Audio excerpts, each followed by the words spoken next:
नमस्कार दोस्तों, मैं सुरेंद्र सिंह रावत और मैं अपने YouTube चैनल ईशाला पर आपका हार्दिक स्वागत और हार्दिक अभिनंदन करता हूं।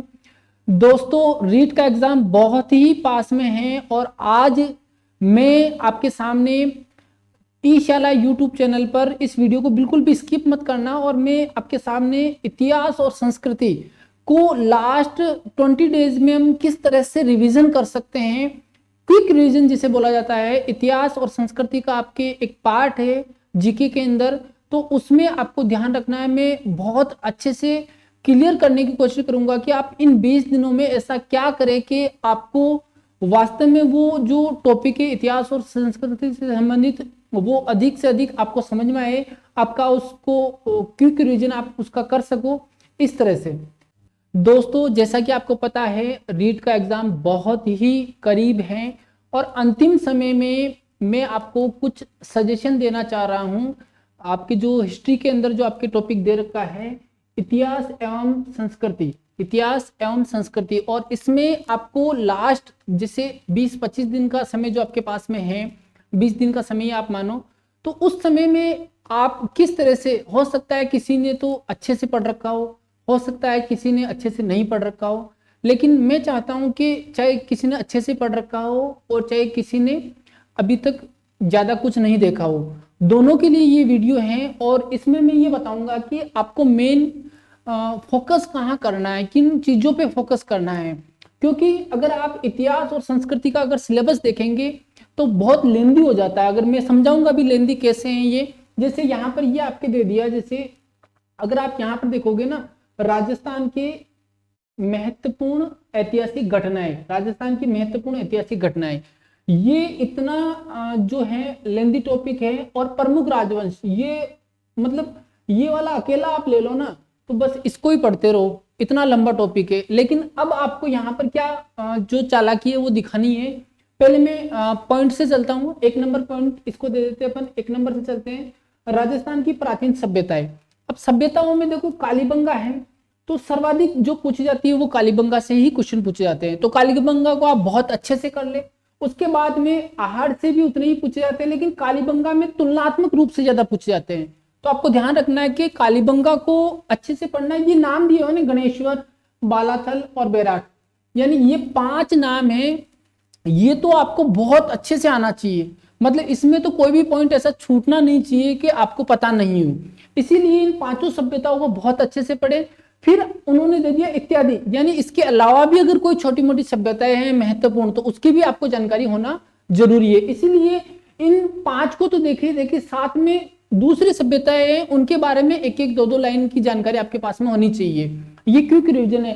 और ये 5 सभ्यताएं, मुझे नहीं लगता है कि बहुत लंबी चौड़ी इसमें कहानी है। इसको आप बहुत शॉर्ट में अच्छे से, मैं मानता हूं कि इसको आप 1 घंटे के अंदर आराम से पढ़ सकते हैं, रिवीजन कर सकते हैं, अच्छे से समझ सकते हैं। इतना लंबा चौड़ा टॉपिक नहीं है। अब हमारा जो ये सेकंड वाला ये टॉपिक है, सेकंड वाला ये राजस्थान की महत्वपूर्ण ऐतिहासिक घटनाएं। अब इसमें बहुत लंबा चौड़ा मामला आ जाता है। तो अब ऐतिहासिक घटनाएं अगर आप किसी गाइड में अगर देखेंगे तो बहुत लंबी चौड़ी ऐतिहासिक घटनाएं, तो ऐतिहासिक घटनाएं तो बहुत सारी हुई, कौन कौन सी पढ़नी है अब इन्होंने तो नाम देके छोड़ दिया ऐतिहासिक घटनाएं। लेकिन आपको ध्यान रखना है कि जब आपने कभी इतिहास पढ़ा होगा या अभी पढ़ रहे होंगे आप, तो ऐसी घटनाएं जो इतिहास में प्रसिद्ध रही हैं, है ना। जैसे मैं बात करना चाहूंगा रूठी रानी वाली घटना इतिहास में, है ना। रूठी रानी जो भारमल से उनकी शादी हुई थी और वो जो रूठी रानी है वो उससे रूठ गई थी और उसके बाद में वो इतिहास में एक रूठी रानी के नाम से फेमस हो गई। तो रूठी रानी वाली जो घटना है ना वो बहुत महत्वपूर्ण है इतिहास की। तो ऐसी घटनाएं आप लो, जैसे रूठी रानी हो गई, है ना। ऐसी कुछ घटनाएं जिसमें चारुमती का विवाह को लेकर जो घटना है वो, तो ऐसी ऐतिहासिक घटनाएं जो आपके दिमाग में हमेशा मतलब इतिहास में काफी फेमस रही है, तो ऐसी घटनाएं आपको देखनी है। उनके अलावा बाकी छोटी मोटी बहुत सारी होगी, उनको स्किप करना है। इसके अलावा आप देखिए यहाँ पर प्रमुख राजवंश। अब प्रमुख राजवंश में आप क्या करेंगे कि मेन जैसे आप जैसे मेवाड़ में जाएंगे तो आप वहां पर आपको सांगा मैनली देखना है, प्रताप देखना है, राज सिंह देखना है, ऐसे इंपोर्टेंट शासक जो हुए बस उनको देखना है। बाकी को देखो लेकिन बहुत शॉर्ट में। मैं ये नहीं कहता हूं कि उनको आप पढ़ो नहीं, पढ़ो लेकिन बहुत शॉर्ट में, है ना। क्योंकि अभी एग्जाम नियर है, आपको रिवीजन करना है, तो आप सांगा, प्रताप और राज सिंह ऐसे महत्वपूर्ण, जैसे मारवाड़ के अंदर हो गया आपके चंद्रसेन और आमेर में हो गया मान सिंह, है ना। इस तरह से आप महत्वपूर्ण, हर राजवंश में आप देखोगे तो एक दो महत्वपूर्ण राजा हुए, जैसे बीकानेर में जाओगे तो राय सिंह। तो ऐसे राजाओं को आप अच्छे से पढ़ ले। बाकी राजाओं को आप पढ़े, लेकिन देखो जिसके पास समय है वो तो पढ़ेगा, लेकिन जिसके पास में समय की कमी है, क्विक रिवीजन करना है, तो क्विक रिवीजन में तो यही चीजें आएगी। बाकी के बारे में बिल्कुल शॉर्ट, यानी जो चीज 10 पेज की है उसको आप केवल 2 पेज में समरी करके पढ़े इस समय, तो आपके लिए बहुत फायदेमंद होगा। उसके बाद में हम बात कर लेते हैं तीसरे पॉइंट की, और यहाँ पर देखिए, देखो राजस्थान की स्थापत्य कला, इसमें देखो किले दे दिए। अब किले इतने लंबे चौड़े हैं, मतलब एक किला आप पढ़ोगे तो उसमें बहुत सारी घटनाएं कैसे याद होगा। तो मैं कहूंगा कि इसकी भी आप समरी का मतलब किसी भी किले में कोई महत्वपूर्ण बात है, कौन सा किला कहाँ स्थित है ये तो सबको पता है, लेकिन कोई किले में महत्वपूर्ण बात है तो वो, जैसे चित्तौड़ का किला बहुत महत्वपूर्ण है ना, जोधपुर का किला है ना, वो बहुत महत्वपूर्ण है। तो ऐसे किले जो बहुत महत्वपूर्ण है उनको तो आप ढंग से देख लो, बाकी के बारे में मोस्ट जानकारी बटोर लो। उसके बाद में स्मारक, अब स्मारक भी बहुत सारे हैं, तो आप इतिहास जब पढ़ेंगे तो उसमें कई सारे स्मारक तो वैसे ही कवर हो जाते हैं। और उसके बाद में बावड़ी, हवेलियां, ये आप इतिहास पढ़ोगे तो उसमें वैसे ऑलरेडी कवर होता है, ऐसी कोई बात नहीं है कि कवर नहीं होता है। और उसके बाद में अगर अपन बात करते हैं चौथे पॉइंट की, तो यहाँ पर है राजस्थान की सांस्कृतिक परंपरा एवं विरासत। अब राजस्थान की सांस्कृतिक परंपरा और विरासत क्या रही है, इसको स्पेशली डिफाइन करके अपन पढ़ेंगे तो जो अपनी परंपराएं रही है राजस्थान की वो इसमें आती है, तो आप ज्यादातर जानते हैं, है ना। तो इसको स्पेशली अगर लास्ट मोमेंट पे अगर कोई तैयारी कर रहा है तो वो एक तरह से नहीं भी पढ़े तो भी इससे कॉमन सेंस से सवाल हो सकता है, ऐसी कोई बात नहीं है।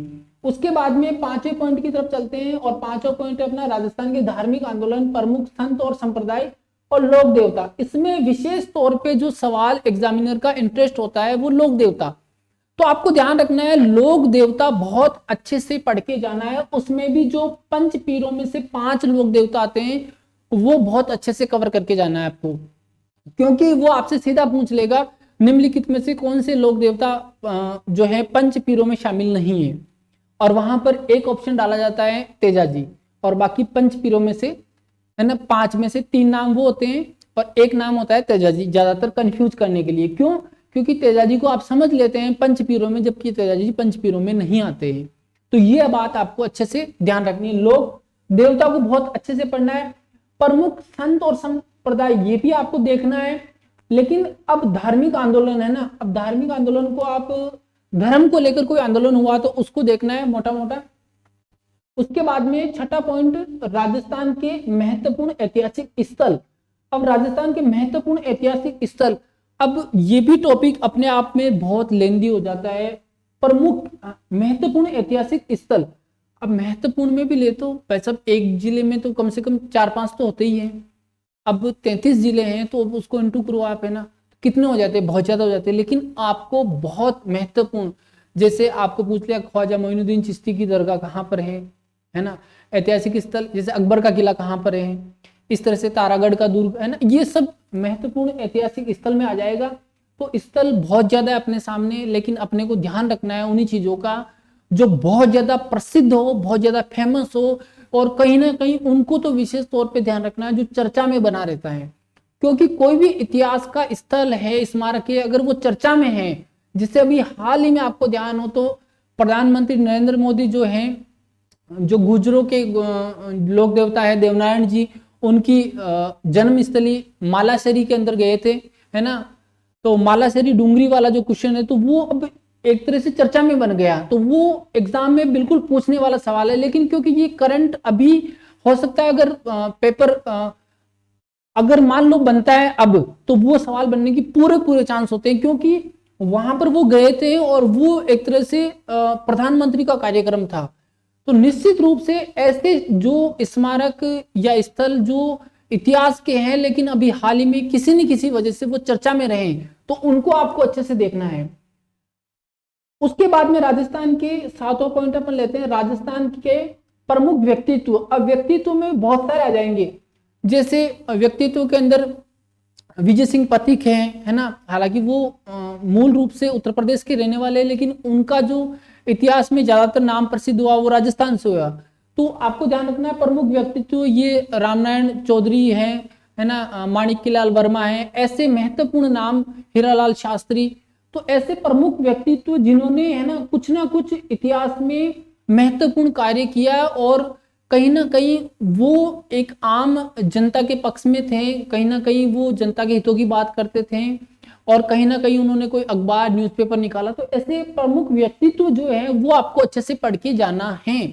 अब इसमें मैं कहूंगी अगर आप छाटोगे तो वैसे तो बहुत सारे हैं, लेकिन अगर आप मेन अगर देखोगे तो मैं समझता हूं कि इसमें मुश्किल से मुश्किल 15 से 20 और 15 से 20 अगर आप निकालना जानते हो किसी चीज को, निकालना कैसे है, कुछ भी ओल्ड क्वेश्चन देख लो, आपको ज्यादातर ये प्रश्न मिलने को मिलेगा कि आप विजय सिंह पथिक के बारे में देखेंगे, उनके जो समाचार पत्र जैसे उन्होंने वर्धा के अंदर है ना राजस्थान सेवा संघ की स्थापना की, फिर उसकी जो वो है 1919 में वहां स्थापित हुआ था, 1920 में अजमेर आ गया था।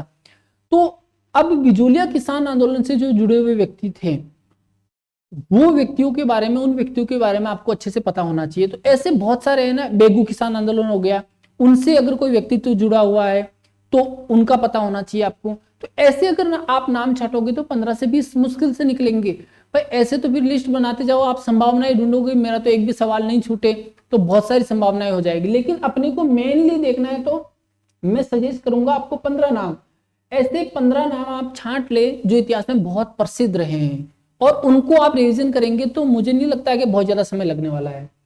उसके बाद में राजस्थान के वस्त्र और आभूषण, मैं समझता हूं कि इन टॉपिक को आपको एक बार केवल 15 मिनट के लिए देखना है, इससे ज्यादा देखने की जरूरत नहीं है, क्योंकि राजस्थान के वस्त्र वो सारे वस्त्र जो आज गांवों में और कहीं ना कहीं शहरों में भी पहनने को देखने को मिलते हैं। और आभूषण तो आपको पता ही है, जो गांव के अधिकांश बच्चे वो सारे आभूषण जानते हैं लगभग।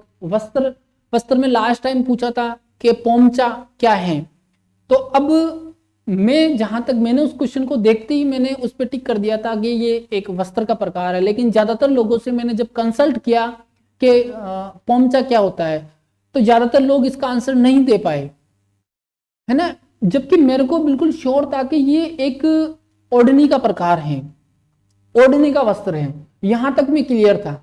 और बाद में मैंने इसको और क्लियरिफाई करने के लिए इसको देखा जब, तो वास्तव में ये एक ओढ़नी का प्रकार है।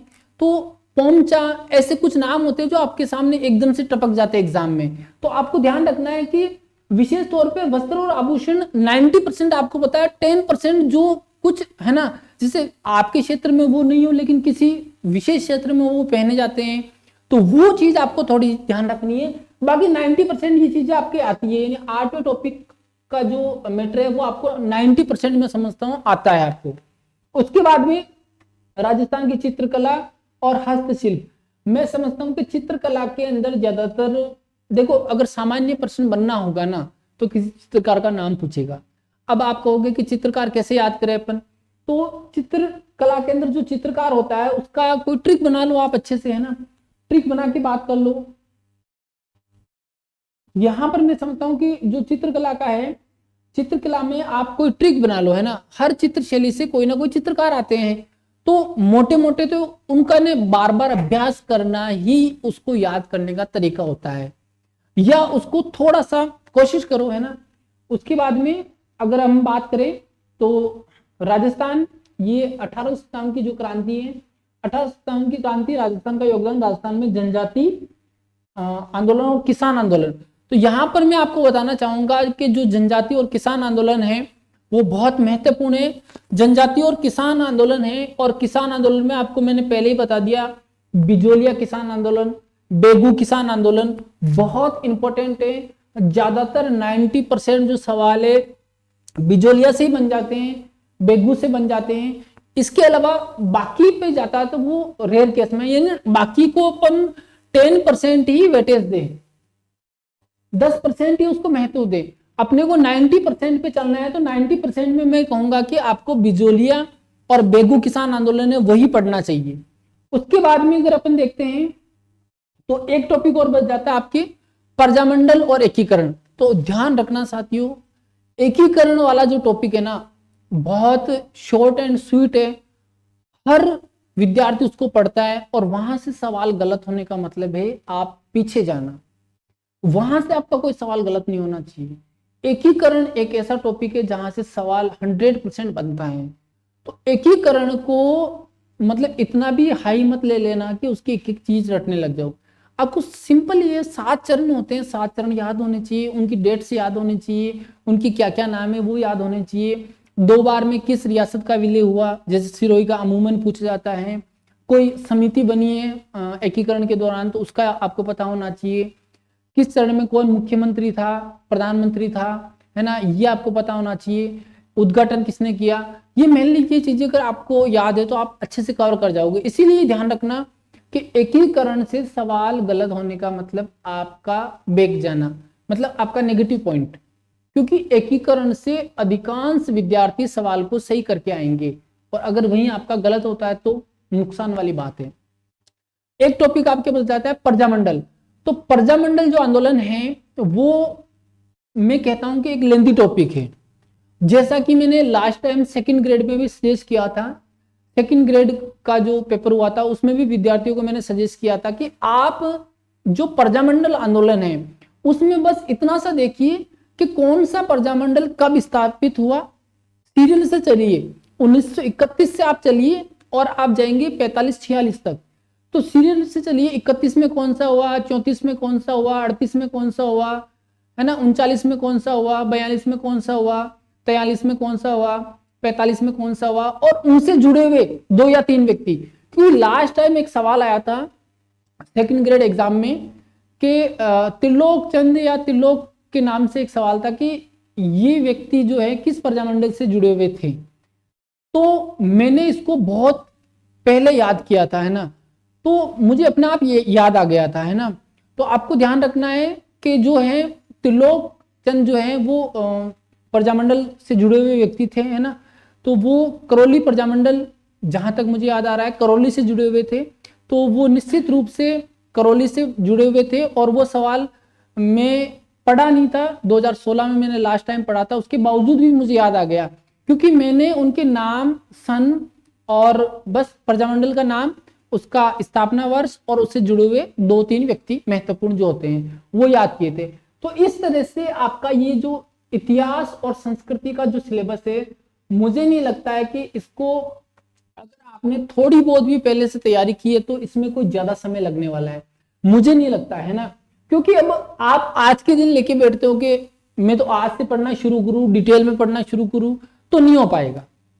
अगर आज के दिन भी ठीक है, आपने जितना थोड़ा बहुत तो पूर्व ज्ञान होता है और उस पूर्व ज्ञान के आधार पर भी अगर आप चलते हैं तो आप, जैसे मैंने बताया कि आपको 90% पे फोकस करना है। अधिकांश स्टूडेंट की मैंने ये देखी कि वो क्या करते हैं, 10% जो चीजें होती है ना, 10% में जैसे मान लीजिए कोई ऐसा पर्सन पूछ लिया जैसे पॉलिटी के अंदर, है ना, जो किसी ज्यादातर 90% विद्यार्थियों को नहीं आता है, तो इसके पीछे दौड़ने लग जाते हैं। जबकि आप इस 90% के पीछे दौड़ो। 90% के पीछे दौड़ने का मतलब है कि उन क्वेश्चन की तरफ आप बहुत, मैं ऐसा नहीं कहता ध्यान नहीं दो, लेकिन कम ध्यान दो, क्योंकि आपको महत्वपूर्ण जो है वो 90% आपके लिए महत्वपूर्ण है। अगर आप 90 पे फोकस करते हो और 90% सवालों को आप पढ़ के जाते हो, ये मान लीजिए 10% वैसे भी ऐसे सवाल आते हैं जो आप नहीं करने की स्थिति में होते हो, तो आप 90% की तरफ भागोगे तो 100% में श्योर हूं कि आपका पेपर अच्छा होगा, आपका सिलेक्शन होगा। और मेरी अग्रिम शुभकामनाएं। इतिहास और संस्कृति का जो टॉपिक था, इतिहास और संस्कृति का जो रीट के अंदर, आपके रीट लेवल 2 का जो सिलेबस है उसमें, है ना, जीके के अंदर ये है, तो आपको इतिहास और संस्कृति में किस तरह से पढ़ना है मैंने बता दिया। फिर भी आपका कोई सवाल हो तो आप निश्चित रूप से इंशाल्लाह यूट्यूब चैनल पे आप कमेंट कीजिए और उस कमेंट के माध्यम से हम कोशिश करेंगे कि आपके सवालों के आधार पर अगला वीडियो कैसा लास्ट मोमेंट पे बनाया जाए आपके लिए। और इसी के साथ मैं धन्यवाद, और चैनल को सब्सक्राइब करें, वीडियो को लाइक और शेयर जरूर करें। इसी के साथ धन्यवाद।